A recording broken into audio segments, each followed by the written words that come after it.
Good morning, Dog Nation. I'm Brandon Adams, and this is DawgNation Daily, the daily podcast for Georgia Bulldogs fans, presented today by Breda Pest Management. We begin what is going to be a series of pre-recorded shows for us Wednesday, Thursday, Friday, and then on Monday. I'm enjoying a Royal Caribbean cruise vacation, but have no fear. We have worked very, very hard to put together some great shows for you while we're gone. Great collection of guests, including Mike Griffith here today. And over the course of the next few days, we're going to try to answer a series of questions about exactly what to expect from Georgia on the field this season. For me, that starts today with a look at Carson Beck and the Georgia quarterback spot here this year. I previewed some of this on yesterday's show. We'll kind of keep that conversation going here today. We'll give Mike Griffith a chance to weigh in on that too. And by the way, we'd love to have you do some of that with us yourself as you hear us kind of kick around these questions, your thoughts.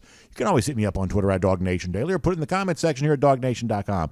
And we will look forward to reading all of that. But without further ado, let's go ahead and get it started.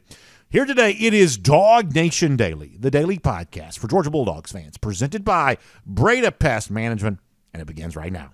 Today's episode of DawgNation Daily is brought to you by Breda Pest Management, the official pest control of UGA Athletics.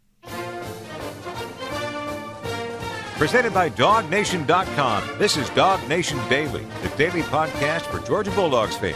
Here's your host, Brandon Adams. Coming up in a couple of minutes, really interesting look at the two quarterbacks committed to be at Georgia as part of the class of 2024, including some really insightful stuff from Dylan Raiola about exactly why it was that he chose UGA. We'll give that to you coming up here in just a couple of minutes. As we begin today's show, I will remind you that I am on my way on a Royal Caribbean cruise vacation. So for the next couple of days here on the show, we are pre-recorded. But the good news is what you're hearing on Wednesday, we actually only recorded just yesterday. I'm speaking to you on a Tuesday. For sure that's going to air on Wednesday. So this isn't all that wildly different from a news cycle standpoint than what it otherwise would be. And we've also, I think, worked really hard this week to kind of create some content that I think is going to be really fun and really good. And I told you this yesterday that I kind of like the idea of themes. You know, when we were out in February, we kind of used a little bit of a theme week. We kind of looked at Mount Rushmores and history of Georgia football and things like that, and the feedback on that was actually really, really good.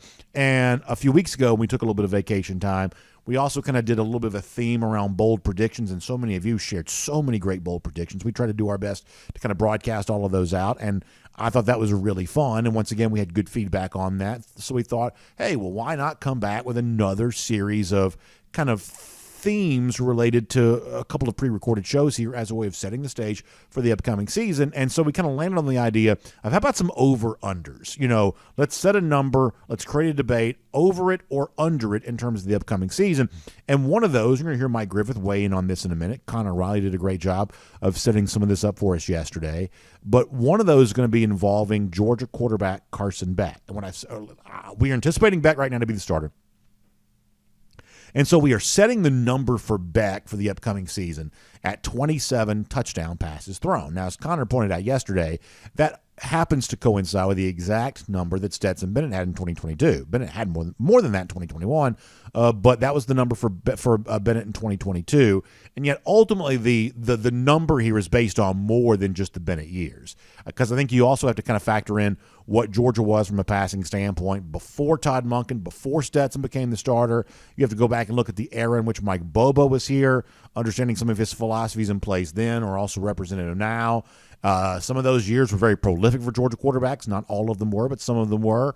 And so you have to try to use all of that as sort of the total picture for what it might look like for Beck if he is indeed the full season starter here this season.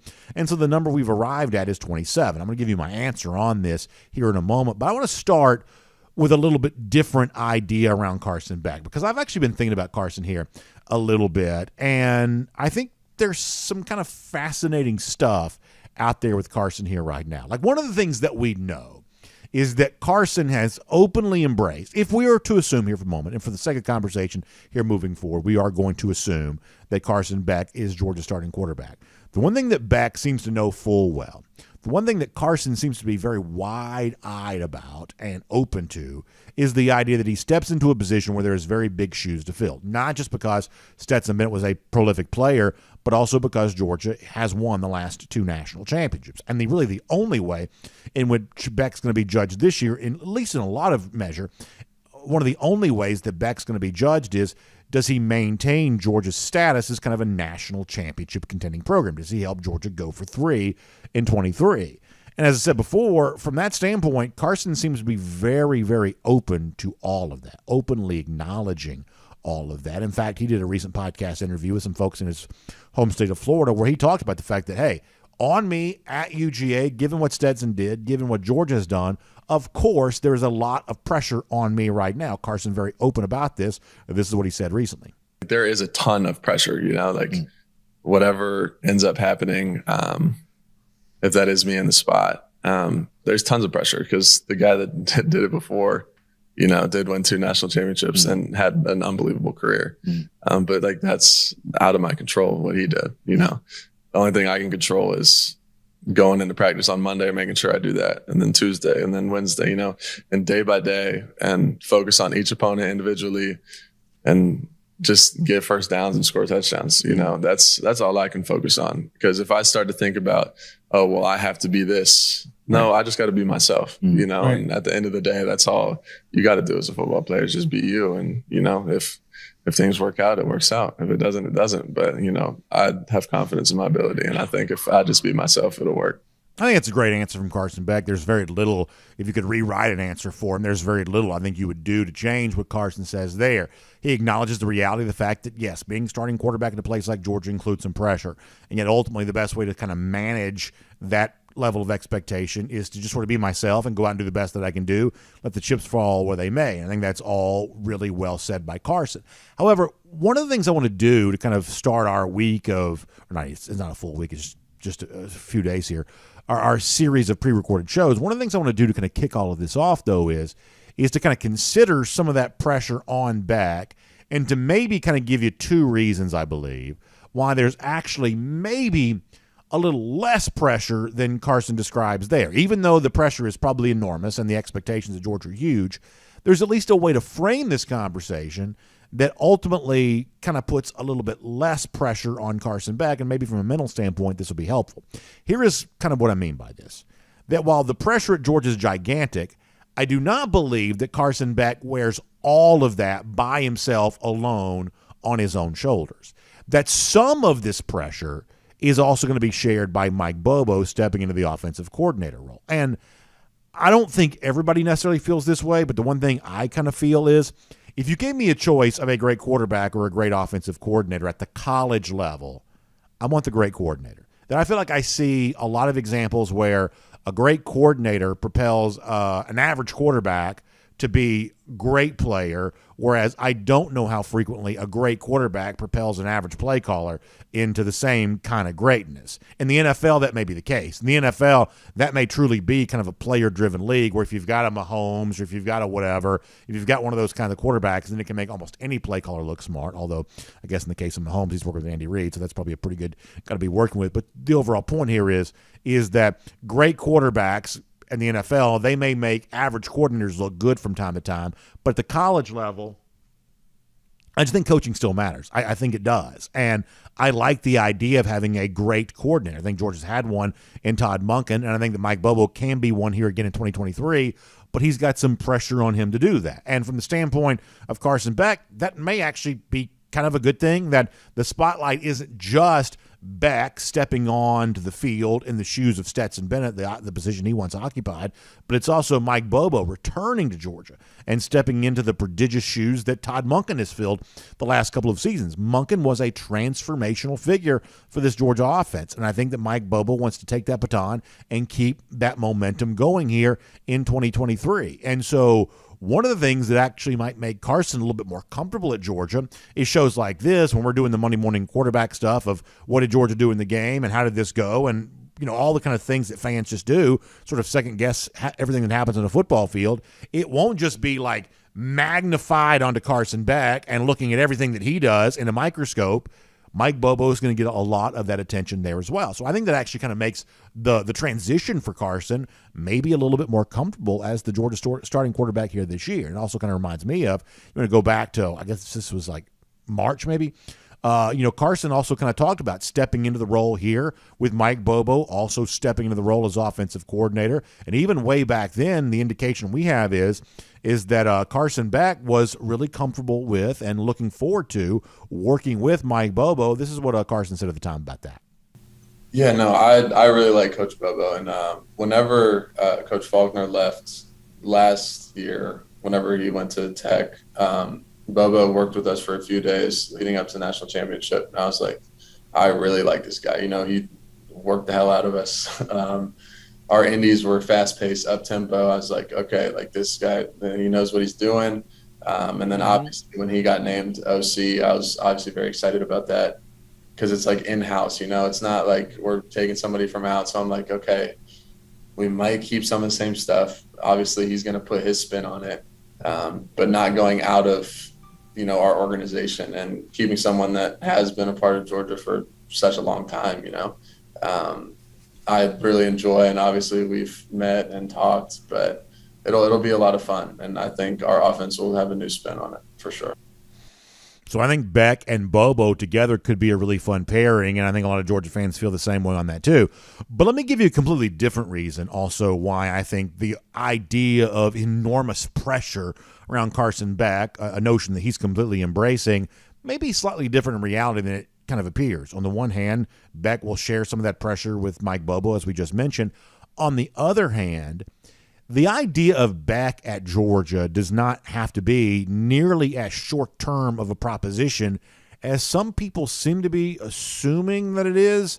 I thought that Connor Rod wrote a great story recently at DawgNation.com on this very notion there too, where there's a lot of talk right now about the fact that Dylan Raiola, the number one recruit in the country for the class of 2024, he's on his way here to UGA. He wants to wear number 15. That's the number that Beck wears right now. To be clear, I don't think anything about Raiola wanting 15 is in any way intended to be a slight against Carson Beck. For all I know, Dylan doesn't even know that Beck wears number 15. I just think this is something that Dylan wants to do. I don't think it's necessarily a slight, on Beck in the least here. But I do think it kind of accentuates a little bit of maybe a misbegotten notion that some have about Carson Beck. I think there's this assumption that Beck represents the future of Georgia football, and that he's going to come in, he's going to ball out this year, and then he's going to be gone. He's going to be darting off to the NFL, kind of a one-and-done type thing as the Georgia starting quarterback. And maybe that happens. It very well could happen. I'm sure Carson would like for it to happen, even though he's just now becoming his Georgia starting quarterback. He has been out of college, or I should say out of high school, going back to 2020. So while he hasn't played a ton yet, he has now waited a few years for his opportunity. So if he were to perform well enough to get NFL draft scouts' attention, I have no doubt he wouldn't mind maybe moving on and going to the NFL after this season. But the mistake that some Georgia fans are making potentially right now could be the same one they made with Stetson Bennett after the 2021 season. A lot of folks thought, okay, well, Bennett had his moment. He won his national championship, and maybe the best thing for him is just to sort of move on. But Stetson Bennett's response to that was, well, why would I move on? I'm enjoying myself here at UGA. And he came back and won another national championship. And I think it's important, for Georgia fans going to keep this in mind for Carson Beck there as well, that while Beck could step up, perform well, and leave after this year, the truth is that given the COVID year that everybody got, and given the redshirt year that Beck also got, if Beck wanted to be, he could be Georgia's starting quarterback for the next 3 seasons if Georgia also wanted that there as well. In other words, from a Carson Beck-centric standpoint, not looking at the totality of the Georgia quarterback situation, but looking at specifically what's best for Carson Beck, I'm sure Carson thinks about this of, okay, well, this is my year to kind of make something happen, and yet I also potentially kind of come back and do more of this if I wanted to. In other words, I don't have to have such a short-term scarcity mindset about what I have a chance to do at the Georgia quarterback position. And the idea of being patient and letting the moment come to him, Beck doing that as a starting quarterback, it would make sense that he might behave that way, given the fact that's exactly the way that he behaved while he was waiting to become Georgia's starting quarterback. So patience seems to be something that Beck has a good bit of prior to becoming a Georgia starter. Maybe now that he is a Georgia starter there as well. In fact, here is Carson Beck one more time on the idea of the waiting game, waiting to become the Georgia starting quarterback, and now wanting to relax and let all of this happen for him in the due time that he was willing to let kind of play out. Carson Beck one more time. Obviously, I came here for a reason in the first place. So kind of, obviously things don't go your way sometimes, like you said, and waiting isn't the first option, as you just clearly stated with the, percentages of people that have left and quarterbacks that have left. But for me, I don't know. Like I said, I came here for a reason, and, obviously the situation didn't work out the way I wanted to, but it's not my plan. And at the end of the day, things are going to work out the way they're supposed to. And I feel like, the knowledge that I've been able to gain and watch two really good quarterbacks and Stetson, who have really good 2 last years, kind of just develop underneath that and make sure that when I do finally get my chance, that I'm fully ready and capable for anything that might be thrown my way. Let me sum up this entire conversation this way. There is a lot that I am pretty uncertain about when it comes to Carson Beck. As I mentioned, I have no idea how much longer he's going to be at Georgia. Is it just for this year? Is it 2 more years after that? Are we just kind of getting started in the Carson Beck era? Or is this really sort of a short-term, one-and-done type situation? I can honestly say I don't know, and any opinion would be really very little more than just a guess. I also don't quite know what, if we were to assume that Beck starts for a full season, what category of Georgia quarterback is he going to go into? Is he going to go into that sort of top shelf category of the very best players at this position? Is he in the group below that of solid starter who maybe didn't quite do everything he wanted to do? I'm not quite so sure about that either. I think there's a lot about Beck that I don't know. But when it comes back to the question that started all of this, expectations specifically for Beck this year, handling the pressure specifically on him this year, I am more bullish than not. I set the over-under at 27 touchdown passes thrown for Carson here this season, and if I had to answer my own question on that, I would go over that. I would go over the 27, because while there is a lot about Carson I'm not quite so sure about, there is one thing I am pretty confident in. That the Georgia offense works now. And yes, the architect of a lot of what we see on the field, Todd Monken, is now gone. The requisite component pieces of all of that, I think, remain in place. You ever hear the idea about so-and-so has good bones, like a house is old, but it's got good bones? I think the Georgia offense got some pretty good bone structure right now. I think Todd Monken saw to the development of all of that, and I think that Mike Bobo now gets to be the next in line to kind of manage that. And I believe that the Georgia offense is going to function pretty efficiently here this season, and I believe that Carson Beck's going to benefit from that. So I think the ultimate Beck story is still yet to be written, and your guess is as good as mine about how all of that finally concludes. But in terms of giving Georgia a capable hand here at this spot, and in terms of producing the kind of prolific stats that Georgia fans have grown accustomed to over the course of the last couple of seasons, I think that Carson Beck is more than ready to do all of that. My name's Brandon Adams, and this is DawgNation Daily, the daily podcast for Georgia Bulldogs fans, presented today by Breda Pest Management. We are happy to have you with us, no matter how you get to us today, live on video. Normally it's 1st and 15, DawgNation.com, DawgNation app. That's normally at 9:45. For the next couple of days, we're only going to start at 10. I'll be back live again on Tuesday, and so we'll get back to the 1st and 15 there at that point. But for now, it's Facebook, YouTube, Twitter, Twitch. There at 10 a.m., DawgNation.com, of course, at that same time. And Radio Noon, Athens Sports Radio 960 The Ref, podcasts, wherever you find them, Apple, Spotify, everything else in between. Just really happy to have you as a part of the program today. And a big thanks to our friends at Breda Pest Management who make it all possible, the official pest control provider of UGA Athletics. I was looking at some artist renderings the other day. Georgia's about to get a big upgrade to Foley Field, the baseball complex, giving Georgia some much-needed enhanced facilities there for baseball. Got a new track facility at some point in time coming up as well. And all those new buildings, one thing we know about them, they'll be protected from termites, bugs, and critters and everything else from our friends at Breda Pest Management. That same level of strength they provide UGA, they can provide for you there as well. And the good news is, when you make the switch to Breda Pest Management, a company that's been in business since 1975 with 125 employees working hard all over our market area here, when you make the switch to Breda Pest Management, they're going to put more money in your pocket just for making that decision, because all of the resources, all of the strengths they've developed over the years, they want to allow you to leverage those for your benefit, because you may be working with a more fly-by-night, weaker, less resourced company, and they're just struggling to keep up. They're struggling to keep their head above water, and you feel the effect of that, because year after year you get that letter in the mail of, the cost of service is going up, and it seems like as the cost of service goes up, the level of service just keeps going down. That's a frustrating experience. So make the decision to change all that. Put more money back in your pocket by switching to Breda Pest Management today. Find them online at BredaPest.com. That's BREDA. BREDA, BredaPest.com, and you can enjoy the same pest control provider that takes care of all of UGA athletics. Breda Pest Management brings DawgNation Daily to you here today.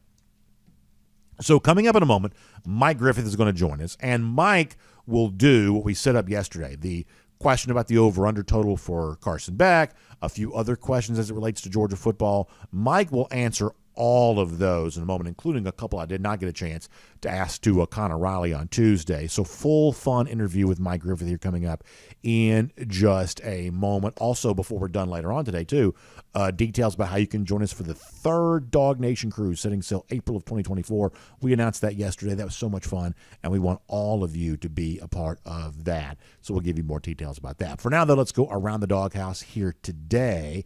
And speaking of quarterbacks, let's just kind of keep that narrative going here for a moment. Jeff Sintel, who will join us on Friday, as he always does, was out in California last week for the Elite 11 finals, and Georgia was fortunate enough to have 2 quarterback commits represented there at the Elite 11 finals last week, and I want to give you a chance to hear from both of them. Now, I'm going to invite you to go to the DawgNation YouTube page and watch the full interview with Dylan Raiola. It's worth your time. The full interview with Ryan Puglisi, that's worth your time. But I want to give you at least a little bit of a snippet of this here right now, including what I think is a really fun, cool, introspective moment from Dylan Raiola here, who, you know, obviously is the nation's #1 recruit, and it's been a wide ranging, twisting story for him about how ultimately he lands at Georgia. Jeff Sintel asked Dylan, you know, what was the moment you knew you wanted to be a dog and Georgia went from being a school you were considering to the right option for you? I thought Dylan gave a really good answer to that. So around the Dawghouse, let me let you hear from Dylan Raiola. Yeah, so I attended the national championship game. My sister went to TCU, and that was how that came about. But, you know, then I watching them play, awesome, you know, them winning and all that. But I tried to take all the emotion out of it. You know, anybody could say they want to go play for the national championship team.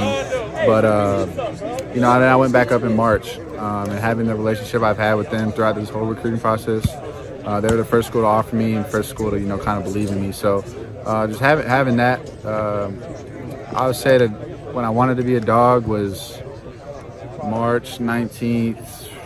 Probably dinner time. Coach Smart came to dinner, and I told him, Coach Smart, that I wanted to be a dog. I was with his son, Andrew, and I told both of them, and they were excited. But, yeah, that was probably the moment I knew.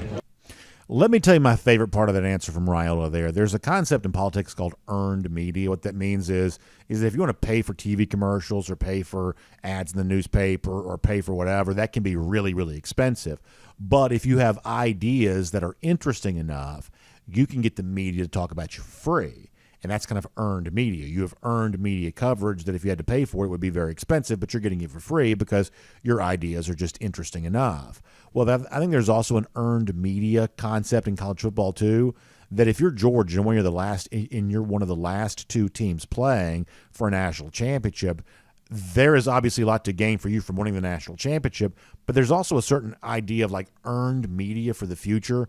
When the eyes of the college football world are on you, you're getting some benefit from that. That would be very expensive if you tried to buy that level of media coverage. You're getting recruits to notice you in a way that would only be possible if you're one of the only teams left playing. You're out in a place like Los Angeles, big city, fun to travel to. And Dylan Raiola says, I was in that building. I was in SoFi Stadium. I was watching Georgia play right then. And obviously we know that Raiola's got a little bit of a relationship with Matthew Stafford. That clearly helps here. But there's an element of the earned media for Georgia being in L.A. for the second straight year, winning another national championship that obviously resonates with a guy like Dylan Raiola. He says that there in his own words, and I think that's really interesting. Now, Ryan Puglisi also was there at the Elite 11. And listen, Puglisi's one of those guys that it's just a fact is going to get it lost in the shuffle a little bit in comparison to someone like Raiola because of all the attention that Dylan's going to get. But Puglisi seems to be a very good quarterback in his own right. His time in California demonstrates that as a part of the Elite 11 finals. And Ryan Puglisi talked to Jeff Sintel and DawgNation about all of the things about his own abilities, but he also shared a little bit about what Dylan Raiola, what he sees in him, and it was kind of nice to hear what Raiola also sees in Puglisi too. Here's a fun clip from Ryan Puglisi, full interview, of course, DawgNation YouTube page. Great kid. Yeah, I mean, it was a great time. I told another reporter like, we're teammates now, and it's kind of obviously we're going to compete against each other because we want to make each other better, but it's not competing to be like I'm better than you, he's better than me. Like it's not like that at all. It's funny. He said, "Man, the kid throws a great ball." That was his first impression to you. What was your first impressions the way he spins it? Same exact thing. Obviously, he's an amazing talent, and those are great balls as well. So great to hear from Puglisi, impressed by Dylan Raiola. Also nice to hear that Dylan's impressed with him. And fun to think about what these two guys are going to get a chance to be a part of with a very, very deep and crowded quarterback competition at Georgia in future years. That is Around the Dawghouse on DawgNation Daily, presented by Breda Pest Management here today. Now, we have a busy show left for you. Over the course of our time, we're going to begin some of our official predictions for the upcoming season. I'm going to give you the full order of finish, at least in my mind, for the SEC East this season. We'll do that before we're all said and done. As I said, we'll also give you more details for the DawgNation cruise coming up next April, as I'm on my own Royal Caribbean cruise here this particular weekend. But for now, on all of the chatter about where Georgia's heading this upcoming season, outlook for Carson Beck, and so much more, let's talk to Mike Griffith here today on DawgNation Daily, presented by Breda Pest Management. From Athens and across the SEC or wherever the recruiting trail may lead, here's a DawgNation.com insider. And here on DawgNation Daily, presented by Breda Pest Management, happy to have Mike Griffith here on the program today as my cruise vacation kind of gets going here a little bit. Fun to do some pre-recorded shows, and Mike, kind enough to join us here for this right now. He actually has no idea what I'm about to ask him, and when we did some vacation stuff a little earlier, we kind of did a little bit of a theme around that. I think we did bold predictions for a theme for a vacation week that I had. So that seemed to have gone well. We did what we do? It was the Mount Rushmore thing back in February. That kind of worked really well. So I kind of wanted to keep a little bit of a theme in place because that seems to have been a pretty good little device here for some of the vacation shows we've done this year. So with that in mind here right now, and I want to do some over-under stuff here right now. Looking at some numbers for the upcoming season, over-unders, Mike. You can hear the groan and the grunt coming his way right there. Mike, I think I've got this kind of set up in kind of a fun way. I think this will lead to kind of a fun conversation. So can I get you to participate in a little over-under stuff with us for right now?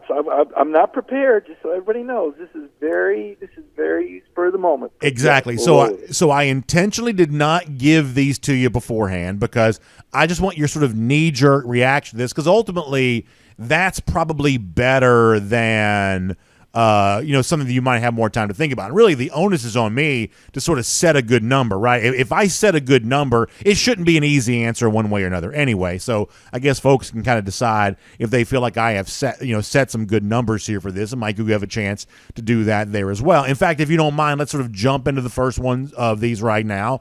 I want to look at the quarterback situation. I want to look at presumed starter here, Carson Beck, at the quarterback spot. And I want to set an over-under total for touchdown passes thrown for Beck here this season. Mike, I'm going to set that at 27. Over or under 27 touchdown passes this year for Carson Beck. Well, we're presuming a 15 or 14 game schedule, so I'm going to go with the over on that. Okay, you are. So I wasn't quite sure how you would go on this necessarily because, the number, and I'll tell you how I did this. I went back and looked at the full tenure for Kirby Smart as head coach, including the last 2 years for Stetson Bennett. Ironically, 27 was his touchdown total from a year ago. He was more than that in 2021.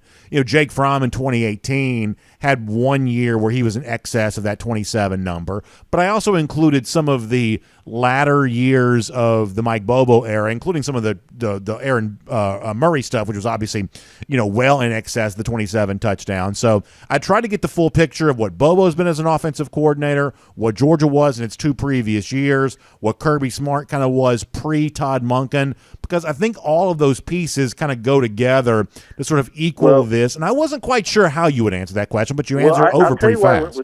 I'll tell you why I went over, because unlike Stetson Bennett, Carson is not that sort of mobility. He has mobility to buy time, and he's athletic, but he's not a guy that's going to run 64 yards up the middle on a defense. He's not a guy that's going to take it around the end and dive inside. I mean, he's going to make some runs, I think, and he'll quarterback sneak, but I don't think you're going to see a lot of rushing touchdowns from Carson Beck relative to Stetson Bennett, number one. Number two, because this offensive line is so powerful, you're going to see teams that really have to load the box, and that should create some opportunities on the outside, regardless of if it's Carson or Brock, and I actually expect both of them to start games this year, Carson predominantly.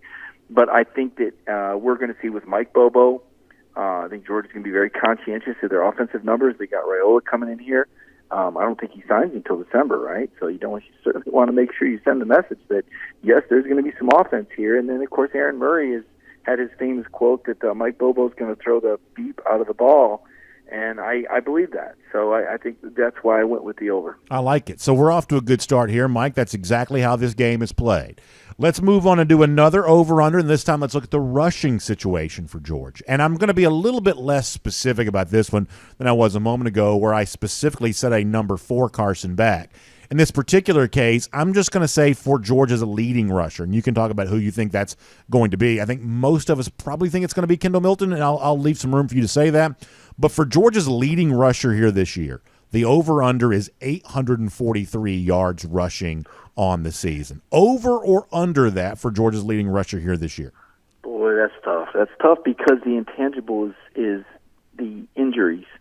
And, and how Kirby manages the running back. So, for example, Kendall Milton may be the starter, but you're not going to see Kendall Milton carrying the ball 25 or 20 times a game when you're playing that September portion of the schedule. Just like last year, you didn't see Kenny McIntosh really pour it on until later. Well, that was by design. Kirby was down on running back numbers. He knew he would need McIntosh down the stretch, and therefore there was no need to really run Kenny McIntosh between the tackles. He was more of a receiver. I think in the rotation of Kendall, Dejon Edwards, one of the Robinsons or both of the Robinsons, I 843 or 47 over 15 games. Boy, that's what you set a really good line there, Brandon. Thank you. I'm going to go I'm going to go over. Okay. I'll tell you why. Because just based on the odds and based on the hamstrings, I don't think both of those guys are going to stay healthy all year, and I think one of those guys is going to have to carry more of the ball. So I don't know which one it's going to be, but one of those guys is going to go over that number. Okay, so follow up on that. So you're right now not ready to commit to a leading rusher yet for Georgia. That's kind of why I didn't give you a specific name here for this and just sort of put a number on that leading rusher. Obviously, Georgia had 2 different leading rushers in both 2022 and 2021. It was Meyer, and Georgia's first national championship season was Kenny McIntosh a year ago. So we've seen a different leading rusher for Georgia now going back the last 2 seasons. Well, and with Kirby, I think it might have been you on one of our DawgNation calls in the morning. I mean, there was a year where Elijah Holyfield had more yardage rushing than DeAndre Swift. Well, clearly Swift was the more explosive player, but Kirby, is very good about being a fit. As I think Kendall Milton is more explosive than Dejon Edwards. I don't think it's quite that pronounced as a difference as it was with Swift and Holyfield. And I liked Holyfield. He was, very, talented guy and blue collar. But I think Kirby is very efficient with his players. And when you're trying to win a national championship, it's like trying to win a race at Talladega. You got to make it to the final lap. Yeah. And one of the things Georgia's done really well is player efficiency and roster management. This is where Kirby Smart, I think, is the best in the business. This is where I think he's a better coach than Nick Saban, is with roster management. So, yeah, sure, could Kendall Milton rush for 1,500 yards? If Kirby Smart really wanted to dig in, yeah. But why in the world would you do that when you have other capable running backs that can take some of the carries in some of these games against Ball State and UT Martin and some of the lesser teams and blowout games, Vanderbilt? Kirby doesn't have to operate with numbers. When Trayvon Walker gets picked number 1 overall, despite not being first team All-SEC, it sends a message to the players: trust the system, do your job. The NFL will take note. So yes, could Kendall Milton be 1,000-yard?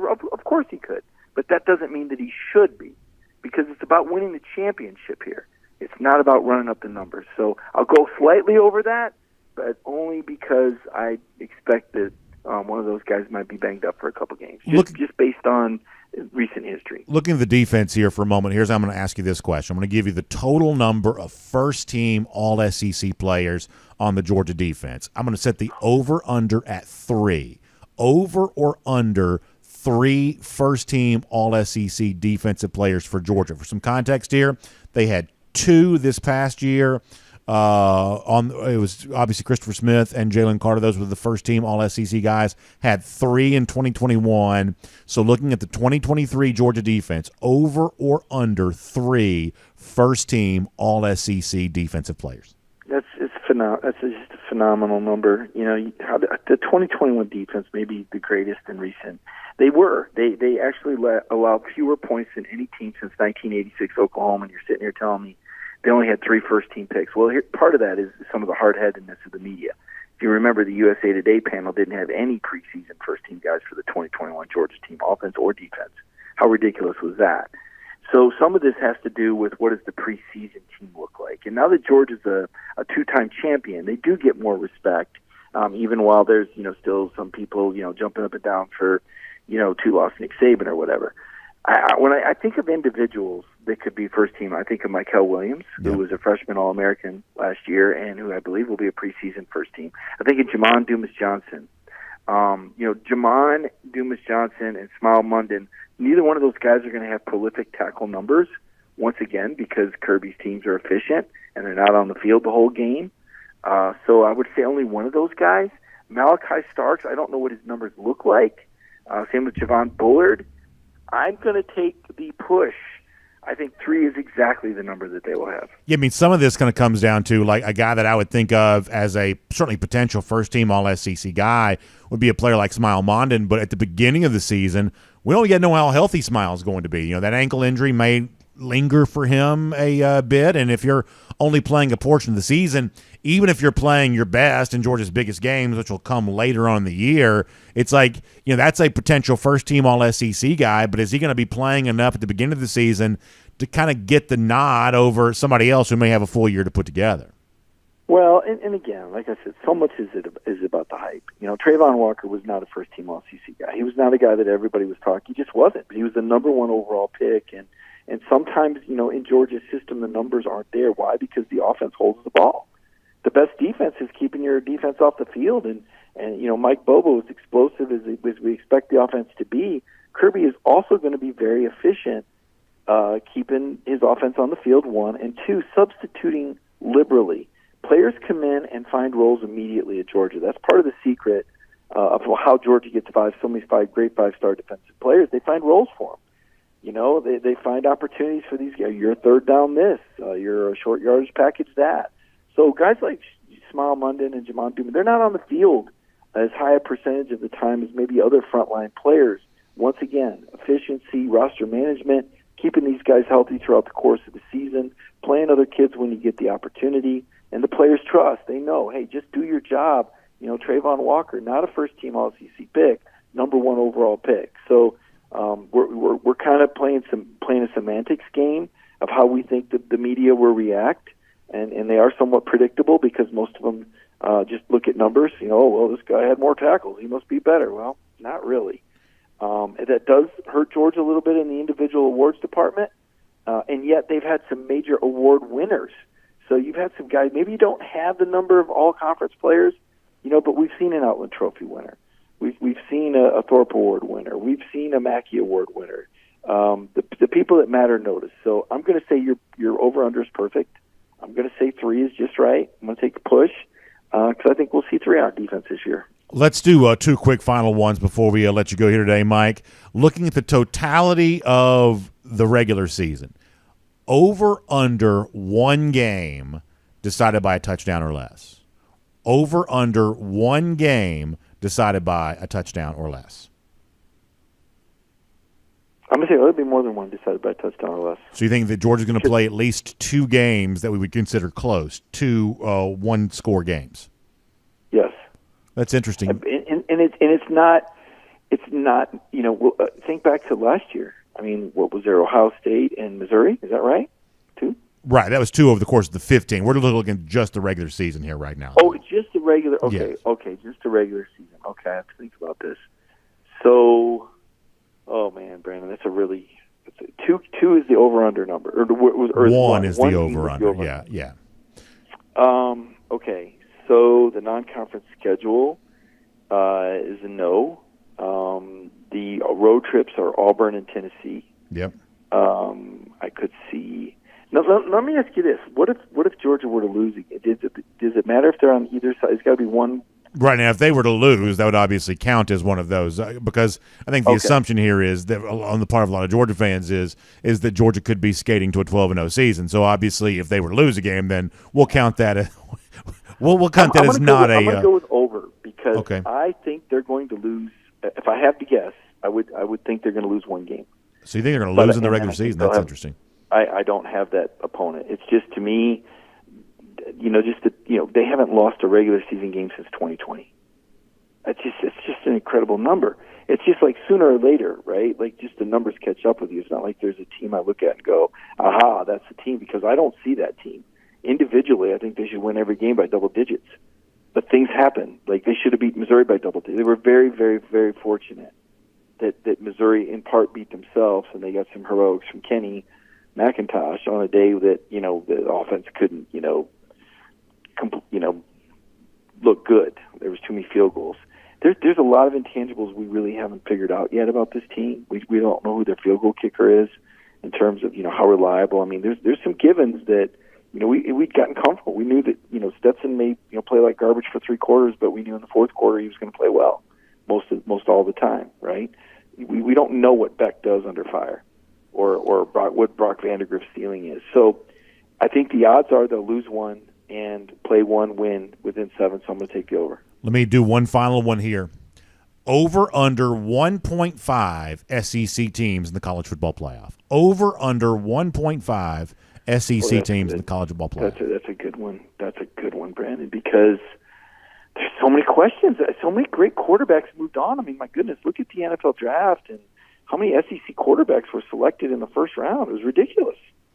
So, yeah, that's great. You know what? I'm going to go with the under. Okay. I'm going to go with the under. I don't think the loser of the SEC championship game gets in. I don't think because I do think that LSU and Alabama and A&M are going to beat each other up. And when Georgia wins that game, I don't think one of those losers is getting in. So I'm going to go with just Georgia. Mike, it's a fascinating conversation. We appreciate you doing it with us here on DawgNation Daily, presented by Breda Pest Management. I know while I'm gone and enjoying a little bit of a Royal Caribbean cruise vacation, you're going to have a lot of great stuff there at DawgNation.com. So our audience will enjoy reading that. I'll also tell them they should check out the great interview you did on Monday with Georgia Athletic Director Josh Brooks. And, of course, we will look forward to talking to you back here on DawgNation Daily very soon as well. Outstanding. Thanks, Brandon.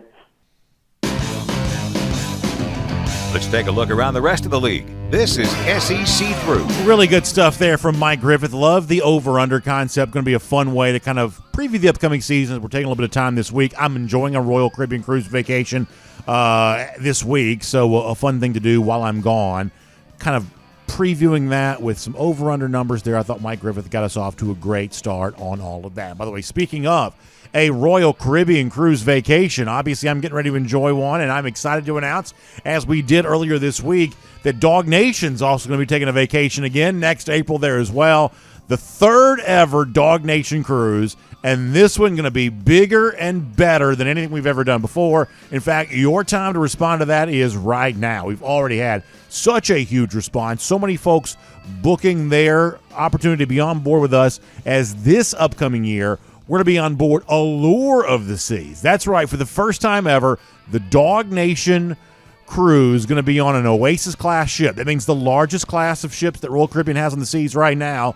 All of the neighborhoods, the Central Park neighborhood, the Boardwalk neighborhood, the Aqua Theater on the back of the ship, like so many different ways to enjoy the best of what Royal Caribbean has to offer. Allure of the Seas is going to be amazing. We've only got room for 200 staterooms on this particular cruise ship, so it's going to be a limited availability. We've already had a lot of folks signing up for this already, and obviously we want you to have your chance to be on board with us there as well as we sail out April 22nd through the 26th of 2024. That's next spring. You get a chance to be a part of that on board Allure of the Seas. Please check out our website, royaldogs.com. That is royaldogs.com for a lot more on that. Boy, I'm excited about it. DawgNation Cruise returning in 2024. We announced that earlier this week, and happy to have you on board with us there as well. That is going to be a great time. Okay, let's go cruising around the SEC courtesy of Royal Caribbean here today. Now, we'll tell you, For tomorrow's show, for Friday's show, and then for Monday's show, I'm going to make some official predictions. We've kind of hinted at some of these. We're going to put them on paper the rest of the week. That means tomorrow I'm going to have my official order of prediction for the SEC East. No big surprise about who we think is going to win that. Official order of prediction for the SEC West. And then obviously on Monday, we'll conclude it all with in the final year of the 4-team college football playoff, we'll have our official predictions for all of that too. So we'll do that tomorrow, Friday, and Monday. That's going to be a lot of fun. As for today, let's give you some SEC through news. I saw this the other day, and I thought this was kind of interesting. And I don't know if we are misinterpreting what's about to happen here, or if maybe Urban Meyer and his wife Shelley are misinterpreting what's about to happen here. But there was an announcement a few weeks ago that Netflix was going to release a documentary on those championship-era teams that Meyer had there at Florida, 2006 through 2008. And I think most people were under the assumption, well, this was going to be a negative-themed documentary just because there's so much to be negative about, just given Aaron Hernandez and some of the stories around Florida there at that time. Now, obviously, they did win 2 championships, and Tim Tebow is part of those teams, so even those of us who view the Florida team as the lousy, stinking Gators, we would say, obviously, there's still some positives related to that. But I think most people sort of thought that Meyer's handling of the situation there in Florida was going to be kind of put into the spotlight here. And most people kind of think it was going to be a negative-themed documentary. After all, it seems like most documentaries are at least somewhat negative. And so I think some folks thought this was going to be a negative slant on Florida. Maybe it still will be. But it's important to note here is that Meyer and his wife, Shelley, have been kind of promoting the documentary. Shelley recently saying on social media she can't wait for it. Meyer himself has been kind of promoting it there too. So maybe we're all wrong. And maybe this is going to be one of those things that sort of ends up being a little bit of a pat on the back for Meyer and his time there handling the Florida program. But that's not necessarily how everybody sort of sees this here right now. A lot of folks have kind of assumed that some of the player arrests or the illusion of impropriety among some of those Florida players, that would be put more in the spotlight here. Maybe a lot of that's going to be touched on, but apparently Meyer and his wife don't exactly think it's going to be such a bad thing. Otherwise, maybe they wouldn't be spending so much time promoting it on social media. You're at least, left to conclude, based on all of that. If it is a positive light on Meyer, then it'll be a little bit of a contrast to what we've seen as of late. As I told you before, it's kind of amazing to me just how much the Meyer legacy has seemingly been reconsidered here, given the way it ended for him at Ohio State. Obviously, the way it ended at Florida wasn't exactly the most glorious thing. His tenure there as the Jacksonville Jaguars coach was a total embarrassment, both on and off the field. So Meyer, at one point in time, who was kind of mentioned, as hard as it is to imagine, but within the last decade or so, was kind of mentioned within the same breath as Nick Saban in terms of top coaches in college football. A lot changed for Meyer very quickly as he left Ohio State and some of the issues he had with some of his assistant coaches there, going to the Jacksonville Jaguars. So if this ends up being the kind of sort of news thing, documentary type thing, that paints Meyer in a positive light, it'll be, I guess for him, a refreshing change in the recent narrative that has, I think, really downgraded the way that Meyer's kind of thought of in the football circle. So we'll see what ends up being true on all of that. One of the SEC teams expected to take a step back this season, at least according to one CBS writer. Tom Fornelli putting this out at CBSSports.com. Of the teams that could take a step back here this year, the team from the SEC that he mentions is Mississippi State. That the fact that they were, ranked the top 20 a year ago, had 9 total wins? 9 total wins last season. So all told, a pretty good year for Mississippi State, obviously highlighted by winning the Egg Bowl game at the end of the regular season. Now, the thing that Fornelli points out is obviously there are very, very tough circumstances here surrounding Mississippi State. Obviously, the passing of Mike Leach, and that continues to be a very sad thing.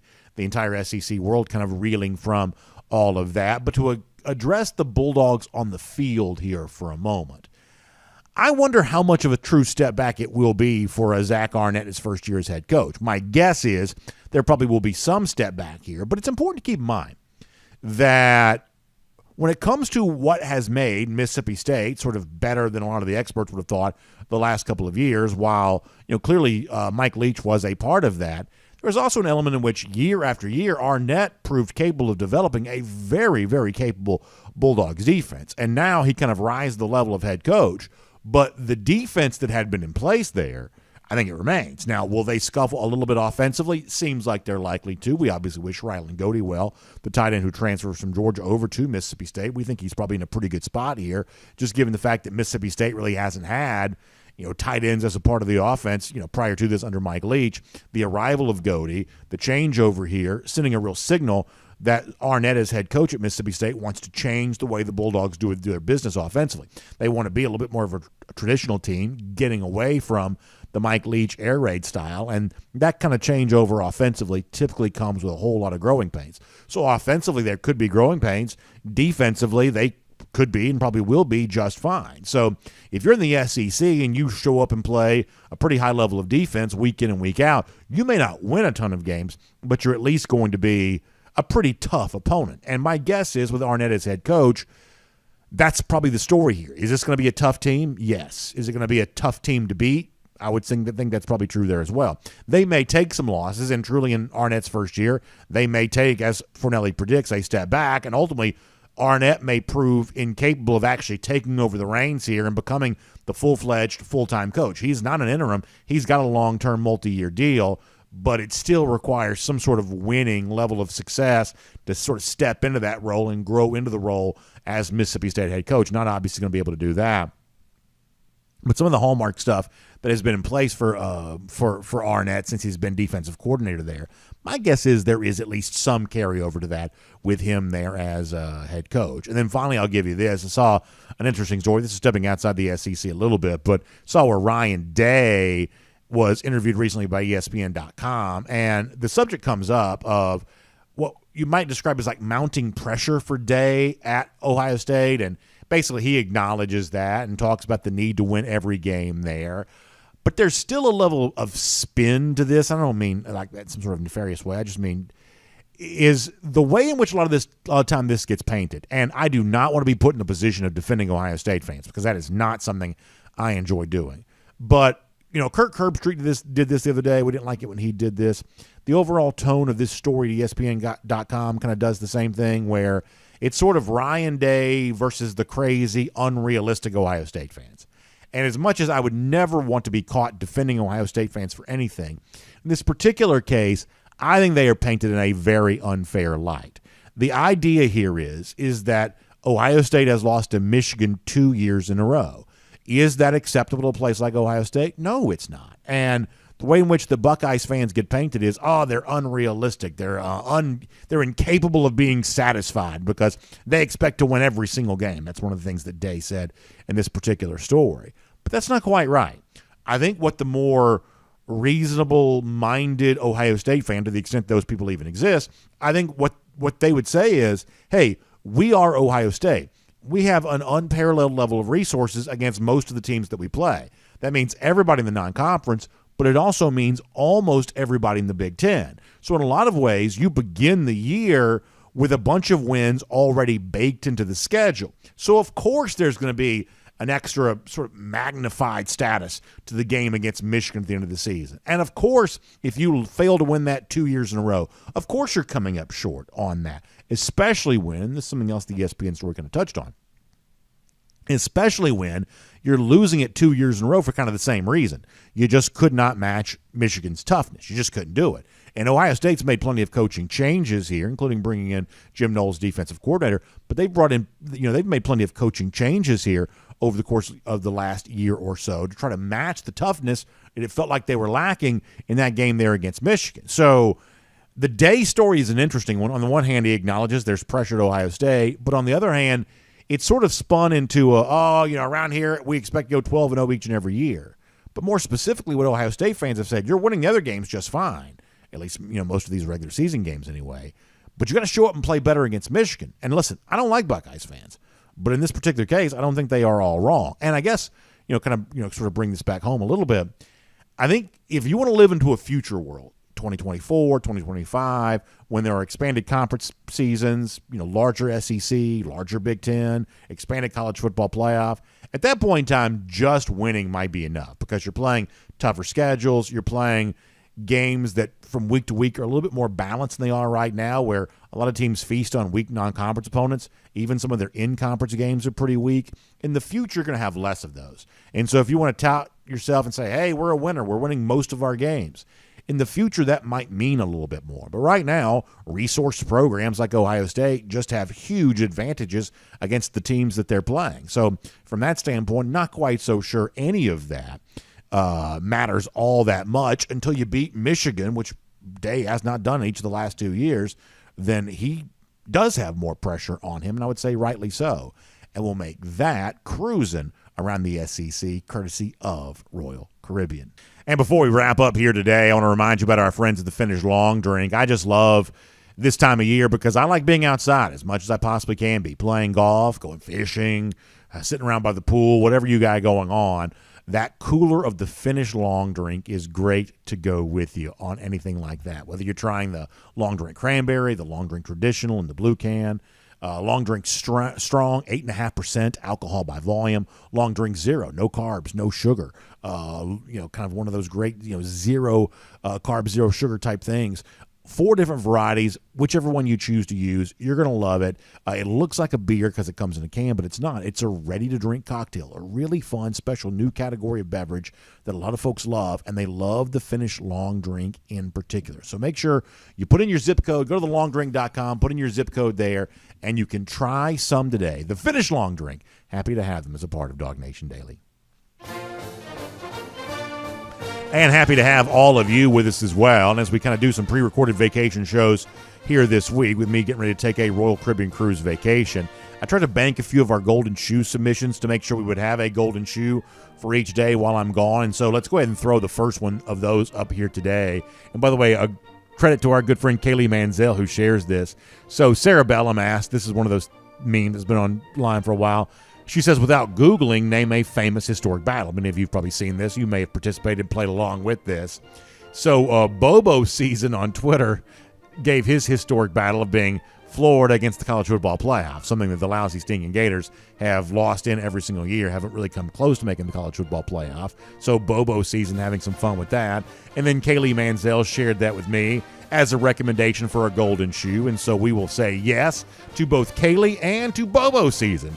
Florida battling against the college football playoffs, a pretty famous battle, and all right, we'll give you a golden shoe for that. And speaking of the lousy Stinking Gators, other battles they can't seem to win, the one against the Georgia Bulldogs and the world's largest outdoor cocktail party 129 days from now, we think they lose again. That's our Gator Hater Countdown. We will see all of you back here tomorrow. DawgNation Daily, presented by Breda Pest Management. And on video, time now for the R.S. Andrews Cool Down. Of course, R.S. Andrews, the one you turn to for your air conditioning, heating, plumbing, electric needs. They show up on time. They do the work that's promised, the price that's promised. You can trust R.S. Andrews on all of that. Obviously, we're not here to take your live comments, but hopefully you've been interacting with each other here over the course of our show. So we're not live tomorrow or Friday. And then on Monday, I'm driving back. So back in the saddle again for Tuesday.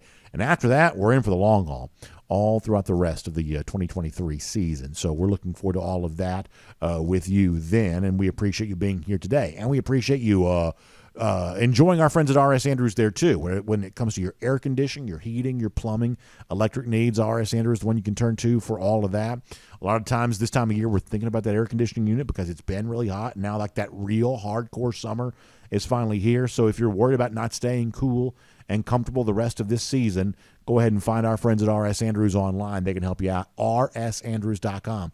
They can get that old unit tuned back up to factory fresh specs, and it may only cost you $99. So check out R.S. Andrews online today, rsandrews.com.